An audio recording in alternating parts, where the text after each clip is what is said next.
My name is Daniel. About 15 years ago, I worked in sales selling special purpose vehicles. I had been in sales for over 20 years, and people around me used to say I had strange instincts. I didn't see ghosts or believe in supernatural things, but I had a habit of sensing when something bad was about to happen. It felt like pressure in my chest, like a warning I couldn't explain. Most of the time, when I ignored it, I regretted it. Back then, my job required me to travel constantly. I drove city to city, meeting clients, drinking coffee, smoking, talking business. One summer, while talking with a client, I mentioned that I was thinking of taking a short vacation. I love fishing, not because I'm good at it, but because it lets me be alone.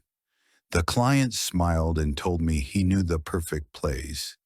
He said there was a small island where a friend of his lived, quiet and almost completely empty. At first I thought he was joking, but right there in front of me he made a call, then another, and arranged everything. The boat, the stay, the schedule. It all happened too easily. The morning I was supposed to leave, I felt uneasy. When I stepped outside, my shoelaces were untied, even though I always double knot them. Then I noticed my air conditioner was still running. I stood there for a moment, feeling like something was trying to stop me from leaving. I shut everything off, tied my shoes again, and left anyway. The dock was small. The boat was barely big enough for two people. As we moved farther from land, the air felt heavy. The shoreline never fully disappeared, but it felt distant, like something I wasn't meant to return to. After about an hour, I saw the island. It was tiny, rocky, but not completely unlivable. A few small houses were scattered across it. The boatman dropped me off and told me he'd return in 3 days. 3 days. That's what he said. Only 3 households lived on the island. The man who greeted me said he stayed there part-time. He introduced me to the others, two men in their 50s. One of them had an injured leg. They were friendly, almost too friendly. I unpacked my fishing gear and went down to the shore. At some point, I must have dozed off because I had a dream. In it, I caught something enormous. When I pulled my net up, I saw a human head floating in the water. I woke up screaming, my hands shaking. The sea was calm. There was no net, no fish, just silence. That night, I slept deeply, too deeply. I dreamed again. A thin man wearing filthy torn clothes stood in front of me. He told me to leave the island, said that if I stayed, I would die. When I woke up the next morning, I felt weak and dizzy. My sense of time felt strange. Later, when I checked my watch, my stomach dropped. According to the date, I had been on the island for more than a week. That made no sense. I was sure I had only arrived a few days earlier. One afternoon, I wandered behind the houses and climbed a small ridge. Half buried in the dirt, I noticed something white.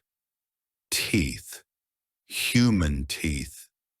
Some of them still had dental work attached. That was the moment I knew something was terribly wrong. When I asked the homeowner how long I had been staying there, he laughed and said it had already been a week. When I argued, he sighed, then smiled and said it was time to move on to the next step. That night they beat me, not enough to kill me, just enough to break me. They forced me to drink something bitter. After that, everything blurred. I was beaten regularly, fed just enough, drugged constantly, and forced to do meaningless labor in the salt fields. Days stopped having meaning. I stopped resisting. That frightened me more than the pain. One day I woke up inside a small shed. Around me were tools, a hammer, a sickle, knives. Something inside me snapped. I knew this was my only chance. When they came again, I pretended to collapse. As one of them stepped closer, I grabbed the hammer. I don't remember everything clearly, only shouting, blood, and movement. Somehow I overpowered them. I tied the homeowner's hands and forced him onto a boat. I had never driven one before, but I didn't care. I held the sickle to his throat and told him to steer toward land. I was barely conscious, the drugs still in my system, but I refused to die there. When the shoreline came into view, I pushed him into the water and ran. I reached my car, my hands shaking so badly I could barely unlock it. But somehow I did. I drove until I couldn't anymore. At my mother's house, I saw myself in the mirror. I looked exactly like the man from my dreams, the ragged man who had warned me. The police never properly investigated what happened.